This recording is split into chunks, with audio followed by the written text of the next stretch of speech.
नमस्कार। इस हफ्ते हम बात करेंगे किसान आंदोलन के विस्तार की। अम, अभी 19 तारीख को 19 सितंबर को 19 नहीं 20 सितंबर को सोमवार को सीतापुर में एक किसान महापंचायत हुई,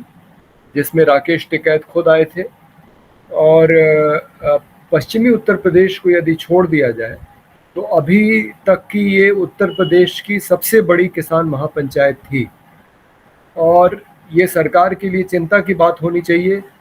क्योंकि योगी आदित्यनाथ ने कहा था कि राकेश टिकैत या किसान आंदोलन को वो लखनऊ नहीं आने देंगे। और उन्होंने एक चेतावनी भी दी थी राकेश टिकैत को, लेकिन उस चुनौती को स्वीकार करते हुए राकेश टिकैत, भारतीय किसान यूनियन और अन्य किसान संगठनों ने, जो राष्ट्रीय स्तर पर चल रहे किसान आंदोलन के साथ जुड़े हुए हैं, उन्होंने ये तय किया कि लखनऊ से मात्र 90 किलोमीटर दूर सीतापुर में एक किसान पंचायत करेंगे, और उन्होंने करके दिखाया। 20 सितंबर के दिन वहाँ कम से कम 15 से 20 हज़ार लोग इकट्ठा हुए। सिर्फ सीतापुर के नहीं थे, उसमें पीलीभीत, लखीमपुर खीरी, शाहजहांपुर, हरदोई और यहाँ तक कि उत्तराखंड के रुद्रपुर से भी लोग आए थे। ये जो बड़ा जमावड़ा हुआ, उसमें खुलकर सरकार को चुनौती दी गई और कहा गया कि यदि आप जो 3 किसान विरोधी कानून केंद्र सरकार ने बनाए हैं उनको वापस नहीं लेंगे तो आंदोलन को और तेज किया जाएगा। राकेश टिकैत ने मंच से किसानों का आह्वान किया कि अगर पराली जलाने पे प्रतिबंध लगाया जाता है तो आप अपनी पराली ले जाके आप थाने में डाल दीजिए, तहसील में डाल दीजिए, और उसका 250 रुपये प्रति क्विंटल के हिसाब से सरकार से आप मुआवजा लीजिए। और इसके अलावा 450 रुपये प्रति क्विंटल गन्ने की दर की मांग की गई है। गन्ने को लेके काफ़ी समस्या है। एक तो जब से भारतीय जनता पार्टी की सरकार आई है तब से गन्ने की जो खरीद की दर है वो बढ़ाई नहीं गई है और भुगतान में बहुत देरी होती है। तो गन्ना किसानों की बड़ी समस्या है उत्तर प्रदेश में। सरकार गेहूं और धान की न्यूनतम समर्थन मूल्य बढ़ाती तो ज़रूर है, लेकिन वो पश्चिमी उत्तर प्रदेश के कुछ किसानों को मिल जाता हो तो मिल जाता हो, वरना वो उत्तर प्रदेश के किसान को न्यूनतम समर्थन मूल्य मिलता नहीं है। और इसीलिए उत्तर प्रदेश का किसान अभी उस बड़ी संख्या में इस आंदोलन में शामिल नहीं है, क्योंकि उसने अभी तक न्यूनतम समर्थन मूल्य का स्वाद चखा नहीं है। पंजाब और हरियाणा का किसान ये कहता है कि हम इसलिए लड़ रहे हैं ताकि हमारी स्थिति उत्तर प्रदेश और बिहार जैसी ना हो जाए, जहां किसानों को न्यूनतम समर्थन मूल्य नहीं मिलता है। तो एक बड़ी लड़ाई लड़ी जा रही है न्यूनतम समर्थन मूल्य को कानूनी गारंटी बनाने के लिए। ये मांग केंद्रीय मांग के रूप में उभर के आ रही है किसान आंदोलन से, और सरकार जब तक इसको नहीं मानेगी तब तक किसानों ने ऐलान किया है, 20 सितंबर को भी राकेश टिकैत ने ऐलान किया कि जब तक इन कानूनों की वापसी नहीं होगी तब तक हमारी घर वापसी नहीं होगी। यानी कि जो दिल्ली की सीमा पे धरने चल रहे हैं वो चलते रहेंगे। और टिकैत ने साफ साफ संकेत किया है कि अब उत्तर प्रदेश की राजधानी लखनऊ को भी उसी तरह से घेरा जाएगा जिस तरह से दिल्ली को घेरा गया है। सीतापुर की किसान महापंचायत की विशेष बात ये थी कि उसका संचालन एक महिला नेत्री ऋचा सिंह ने किया, जो संगठन महिला मजदूर किसान संगठन चलाती हैं सीतापुर के अंदर। और उस दिन जो अपार जन समूह इकट्ठा हुआ था उसमें करीब 4,500 महिलाएं संगठन से ही थी, और उस पूरी सभा का संचालन ऋचा सिंह ने किया, जो कि एक अनोखी बात है, महत्वपूर्ण बात है, क्योंकि आमतौर पे किसान आंदोलन में सिर्फ पुरुष चेहरे ही दिखाई पड़ते हैं नेतृत्व में। लेकिन सीतापुर की एक खास बात रही कि ऋचा सिंह ने उसका संचालन किया, और मंच पे कम से कम 2 महत्वपूर्ण महिला वक्ता भी मौजूद थी, जिसमें एक तो नर्मदा बचाओ आंदोलन की मेधा पाटकर और दूसरी पंजाब की कलाकार सोनिया मान आई थी और उन्होंने भी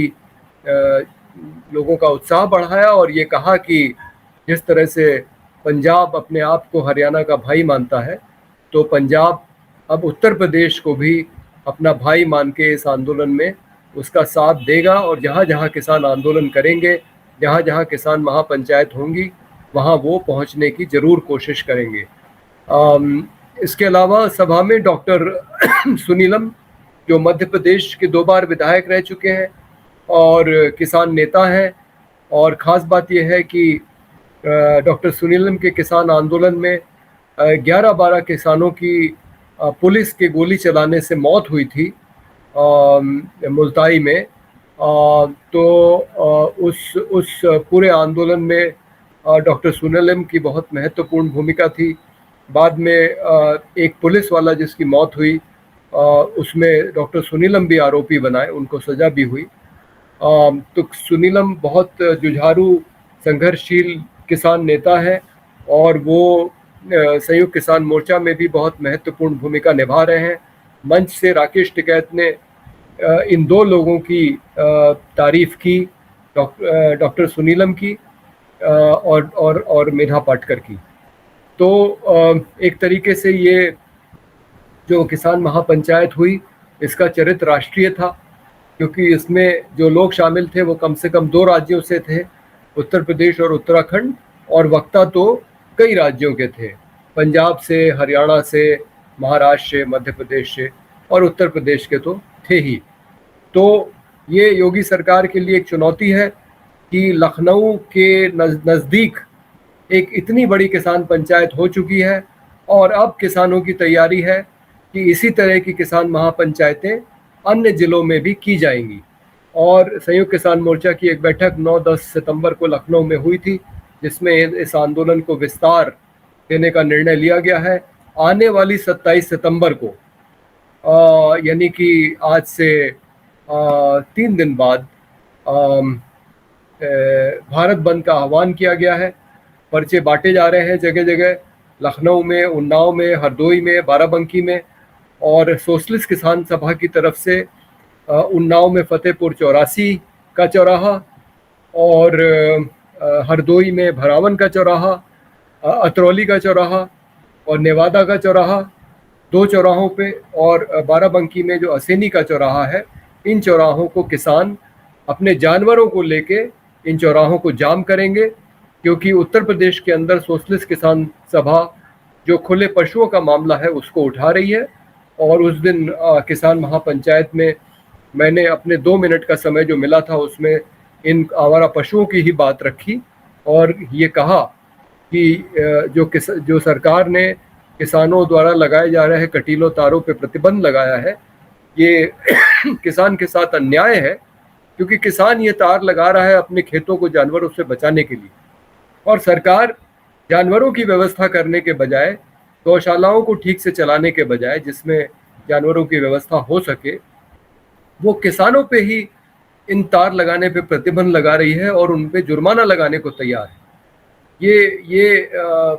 किसानों के लिए बहुत अन्याय की बात है कि पहले तो इस सरकार ने खुले पशुओं की समस्या खड़ी की और उन पशुओं की व्यवस्था करने के बजाय किसान जो खेत बचाने के लिए तार लगा रहा है उस पे प्रतिबंध लगा रही है सरकार। बताइए किसान के साथ कितना अन्याय है। तो किसान ये इस बात को समझ रहा है कि सरकार किस तरह से उसे दबाने की कोशिश कर रही है, उसको न्यूनतम समर्थन मूल्य नहीं देती, वो जिन चीज़ों को खेती में इस्तेमाल करता है उन सारी चीज़ों के रेट बढ़ते जा रहे हैं, चाहे वो बीज हो, खाद हो, कीटनाशक हो, बिजली हो, पानी हो, लेकिन उसके उत्पाद की कीमत उस तुलना में नहीं बढ़ रही है जिस अनुपात में बाकी चीज़ों के दाम, पेट्रोल डीजल के दाम जिस तरह से बढ़ रहे हैं, उस तरह से उसके उत्पाद की कीमत नहीं बढ़ती है। किसान इस बात को समझता है और इसलिए ये किसानों की बहुत लंबे समय से पीड़ा रही है और इसलिए इस बार वो जम के खड़ा हो गया है अपनी लड़ाई लड़ने के लिए, और सरकार के लिए एक बड़ी चुनौती ये खड़ी हुई है। तो आने वाले 27 सितंबर को भारत बंद होगा और उसके बाद अक्षय कुमार जो उड़ीसा के एक किसान नेता हैं, नवनिर्माण समिति के नाम से उनका संगठन वहाँ चलता है, बड़ा संगठन है। जब 26 जनवरी को किसान दिल्ली में ट्रैक्टर मार्च लेके प्रवेश किए थे, उस दिन अक्षय भाई के साथ 800 किसान उड़ीसा से बसों के माध्यम से पहुंचे थे। अक्षय 2 अक्टूबर गांधी जयंती को चंपारण, जहां गांधी जी ने किसानों का बड़ा आंदोलन किया था, वहां से 2000 किसानों को लेकर अपने साथ चलेंगे और बनारस, यानी कि जो नरेंद्र मोदी का चुनाव क्षेत्र है, वहां पे अपनी यात्रा 20 अक्टूबर को खत्म करेंगे और एक तरीके से नरेंद्र मोदी सरकार को इन किसान विरोधी कानूनों के ऊपर वो एक चुनौती प्रस्तुत करेंगे। तो तमाम लोग अपने अपने तरीके से लगे हैं और जिस तरह से किसान आंदोलन आगे भविष्य की राजनीति को प्रभावित करने वाला है, ये बहुत साफ है कि पंजाब, हरियाणा और पश्चिमी उत्तर प्रदेश के क्षेत्र में तो चुनावी समीकरण एकदम बदल गए हैं और लोगों ने भाजपा के खिलाफ वोट देने का मन बना लिया है। लेकिन अब ये लगता है कि किसान आंदोलन की जो ऊर्जा है वो धीरे धीरे पूरे उत्तर प्रदेश को अपने हद में लेगी और ये जो चुनौती भारतीय जनता पार्टी के लिए उत्तर प्रदेश में खड़ी हो रही है, ये उसके लिए बहुत मुश्किल होगी। और आने वाले चुनाव में यदि सरकार ने अपना रवैया नहीं बदला किसानों के प्रति, तो ये तय है कि किसान उसे सबक सिखाएंगे जरूर। बहुत बहुत धन्यवाद।